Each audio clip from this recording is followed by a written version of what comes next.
Hi there, and welcome to my YouTube channel. Today I was going to address a comment that I received with my last video regarding why I stopped using super anti-spyware. The reason being is I think it's a very common misconception, and my channel is all about learning and trying to share some knowledge, so I'm hoping to do this here once again. And basically the comment that I received was implying why would anyone use another piece of software such as super anti-spyware when Windows comes with Windows Defender? And that is actually an excellent question. Now, for clarity, before even diving into the subject matter even further, never did I state that I replaced Windows Defender. And I didn't, in fact. All of my machines run Windows Defender, as do my clients. It's what I recommend to them. Windows Defender is an excellent antivirus, and there is no real reason to replace it. Now, with that being set aside, why was I using super anti-spyware then? Well, the fact of the matter is, although Windows Defender is an excellent antivirus, that's where its capacities are limited, and sadly, in today's world, there are a lot more menaces out there than just viruses. You get into rootkits and malware, you get into all sorts of stuff with your browser cookies and data harvesting, and it's a different world than it was back in the 80s when it was just a virus.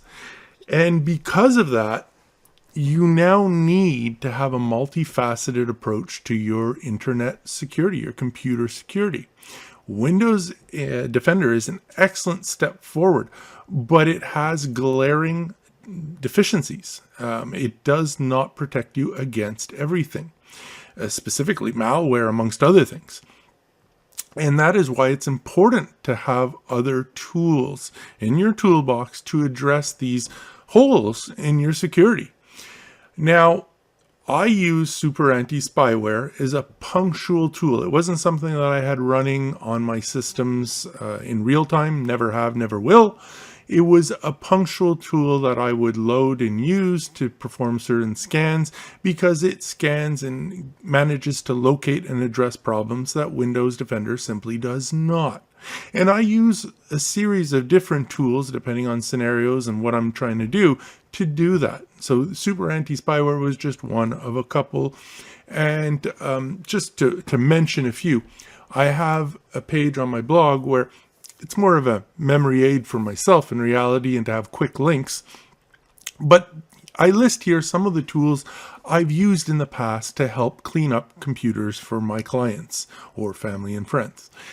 This is not an exhaustive list. There are many, many more, but these are some of the more notable, well-known, or effective tools that I've used in the past. And you'll see super anti-spyware was previously listed. I've removed the link, and I've now referred to my YouTube video as to why I no longer recommend it.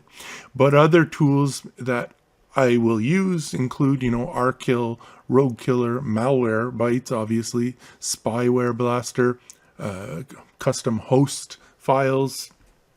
And then you can get into other things like a Vera, Bitdefender. You can also get into add-ins, plugins, extensions, whatever you want to call them, for your browser to help protect you on that end. I also make sure to advise my clients never to save their credentials as part of their browser. When you go into a website and log in and then it says, do you want to save that? No, you don't save that on your browser, ever. You keep your credentials safe elsewhere, but not part of your browser. Not a good idea. So it's a multi-layered approach to security. And just relying on Windows Defender is not a good plan. I'm telling you, you'd be amazed when you use different tools and perform different scans, what one will find and the other will not. And this is why you need to have multiple tools. Even when you're scanning for malware, you'd be amazed at what one tool will find versus another tool. But Windows Defender, excellent antivirus, no issue there. I have had clients use just about everything, Avast, AVG, Norton, McAfee. I've been around the block with most of this stuff. And in my experience, you're better sticking with Windows Defender. So when I mentioned super anti-spyware, I wasn't knocking Windows Defender. I wasn't trying to advise anyone to ever go there anyway. And the whole premise of the video was to tell people to be careful. But it simply doesn't do everything. There is no one tool that's going to protect you online. And you need to have different tools, different applications to go and, protect you as best as you can. So you need to take it upon yourself to protect yourself. Antivirus, okay, you're covered. But what about anti-malware? What about protecting your online identity and things like that? So different tools, different things that they do, that their strengths are at. And that's why I was using a tool like Super Anti-Spyware as a punctual tool, just like any of these other tools. I do not recommend using malware as a real-time scanner. It kills systems. So I use it as a punctual tool with some clients. So these are all different things. Some of them put up fences trying to protect you. Some of them are tools that I use as scanners that will, okay, you've been infected or there's questionable stuff that you use to clean up. And then obviously you have Windows Defender. That's my real-time scanner for viruses, but it limits itself to viruses.